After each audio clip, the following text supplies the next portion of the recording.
Et pour aller plus loin, nous sommes en ligne avec Barbara Loyer, directrice de l'Institut français de géopolitique de l'Université Paris 8, spécialiste de l'Espagne. Madame Loyer, bonjour. Merci beaucoup d'être Bonjour. avec nous. Que faut-il comprendre de cette annonce de Carles Puigdemont? Un manque de courage politique ou au contraire une façon de mettre Madrid au pied du mur? Moi, je vois plutôt ça comme une sorte de reculade, sans doute, vis-à-vis de nombreuses pressions qu'il a dû recevoir. Il l'a dit dans son discours au début, qu'il a été approché par, les partisans de la rupture immédiate et par, ceux qui ne la voulaient pas.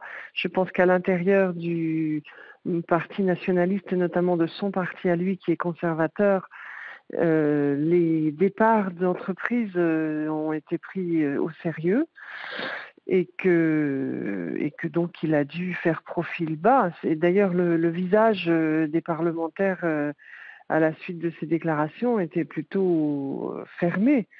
Donc voilà, maintenant, ils vont continuer à essayer de mettre, le gouvernement espagnol dans la situation d'être celui qui refuse, tout et donc, par conséquent, de celui qui a tort dans l'histoire. Mais ce n'est pas sûr qu'ils y parviennent. En revanche, la la fracture de la Catalogne, est sans doute, durable. Alors vous Donc le parliez... projet Je vous en prie. Pardonnez-moi. Donc le projet à moyen terme, il continue sur des bases qui restent, solides. Je pense que de son point de vue, c'est, reculer pour, sauter mieux ensuite.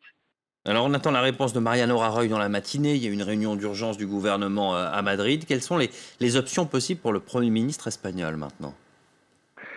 Le Premier ministre espagnol, quoi qu'on en dise, depuis qu'il a raté, l'opération du 1er octobre, plutôt dans l'attentisme, et il a annoncé qu'il allait, réunir un conseil des ministres, ce matin pour prendre ses décisions, après avoir hier soir consulté les chefs des plus grands partis à l'Assemblée, le Parti socialiste et le Parti, Ciudadanos.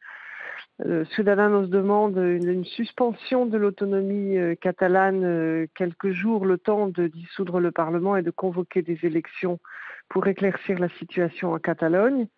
Il n'est pas sûr que le Premier ministre choisisse cette option-là. Mais par contre, il a bien affirmé qu'il ne négocierait pas et qu'il ne se mettrait pas au même rang institutionnel qu'un président de région rebelle. Maintenant, je pense il est vraisemblable qu'il ne trouve pas opportun de mettre Carles Puigdemont en prison, que ça ne ferait qu'empirer les choses. Du coup, je ne sais pas trop ce qu'ils vont décider.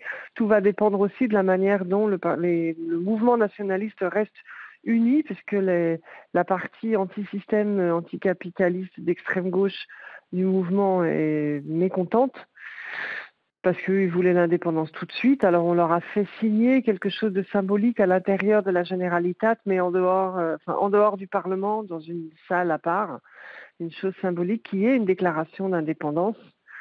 Donc la situation est particulièrement confuse, mais je pense que c'est l'objectif de laisser les choses dans les limbes pour que personne ne décide et garder la main sur la Generalitat, garder la main sur les médias et sur la police autonome, de manière à pouvoir poursuivre vers l'objectif. Et on suivra la réaction de Madrid dans la matinée. Merci beaucoup, Barbara Loyer, de nous avoir éclairé sur cette question de la Catalogne.